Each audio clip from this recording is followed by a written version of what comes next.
What's up, YouTube? How's everyone doing tonight? New video as usual. Today's topic, or today's car topic, I should just come out flat out and say. Um, I was getting into a little bit of an argument with my friend on Twitter, like not that long ago, about an Audi A7. He thinks it's one of the sexiest cars out there today. In fact, he thinks all Audis are sexy. Which leads me to that German argument I was going at against with the muscle versus American car argument in the last video. Or the video before. Basically, BMW versus Audi versus Mercedes.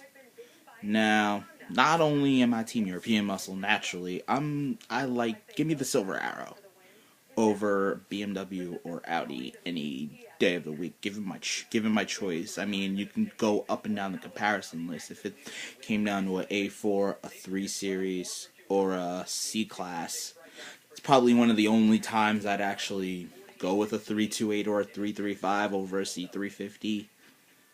And then you put the AMG, but if you put the AMG, and then if you put the faster models in the equation, an S4, M3 or a C63, I'm taking the C63 if you're going that way. I mean, in the middle, don't get me wrong, BMW's done wonders with this 5 Series. It looks really, really, really, really, really good. But I'd rather have an E550 over that or a 6. And then, of course, S-Class over the 7 and the A8. And I don't know what you would...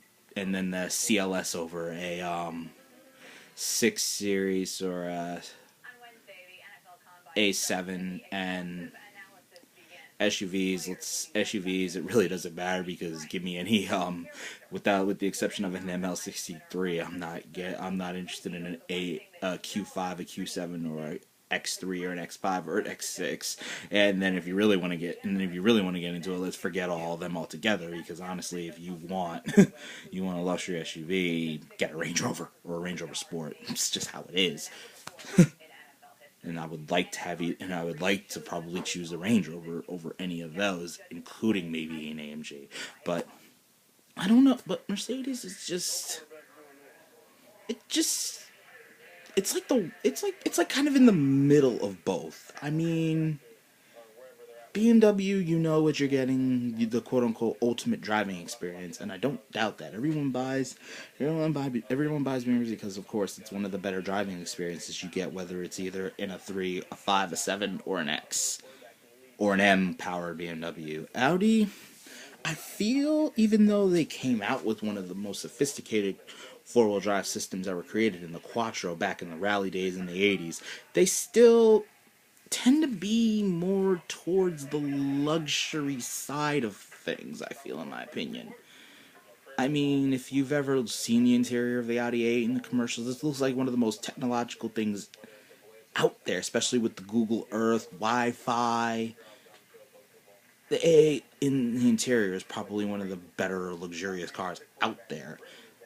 For the price range, I mean, anything else higher, you're getting into Bentley Flying Spurs and etc., and you know the Rolls-Royce Ghosts, and you know the luxurious interiors you're getting there. But for the A8 money, in that segment, it's probably one of the better interiors, but I'd still rather have an S-Class, just, I guess, because of brand. I guess that's just brand loyalty. Not like I've ever owned one. I mean, if I ever had the pleasure of owning one, that'd be great, but it's just not the case. Price, I guess, when you're looking at price-wise also, it's kind of, Mercedes is kind of like in the middle. I mean, unless you start going into the options list, that's where Audi starts to take over. I mean, I know back in the days when you wanted to do some research with the little three sports cars, the RS4, C63, and an M3. I mean, an RS4, if you ever built one, if you ever played around on the Audi, if you played around on the sites and build one, which I know people like to do. I was guilty of it plenty of times. I'd love to build. Give me your build your own on a car website. You got me hooked. That's just how it is. You compare them and how I would like it. I mean, the M3 was usually the cheapest. The Merc was usually in the middle, of course, and then the RS4 was high, and I mean way higher than what you would get comparably in an M3 or a C63. I mean, don't get me wrong, Audi's good, but there's also this problem with the other two, and Mercedes is not exactly innocent of all charges in this either. They're all starting to kind of look the same if you think about it. I mean, let's be honest. If you excluding an RS, a TT, excluding an RS or a T, not an RS. I mean a TT and an R8. I'm sorry, and an A5. Can you really tell an A4, an A6, and an A8 apart? Not really, unless you know and you know the size difference. Same thing with the BMWs. I mean, the new 3 is almost as big as a 5, and the 5 is almost as big as a 7. So it's almost hard to be able to tell unless you know obviously the sizes. I mean, it's like small, medium, and large. Duh. Naturally. And don't get me wrong, Mercedes is kind of getting a little guilty with it. I mean, yes, you could clearly tell the difference between a C, an E, and an S. But eventually, homogenization is eventually just taking over these three, and you start to wonder, why don't people go to the alternatives? Well, they kind of are with Lexus and Infiniti and Acura, etc., etc. But I guess just because of name alone, people are still loyal to them because they're still, at the end of the day, great cars. And I think that's where we're going to pretty much leave that open to debate in the comments section. Like I said before, if you guys want me to talk about any other cars or any other subjects about cars, debates or whatever, hit me up in the comments section. Until next time, when I think of a new topic, or you guys give me one that I really like and really want to talk about for a little bit, write it down. Have a good night, and I'll see you guys in the next video.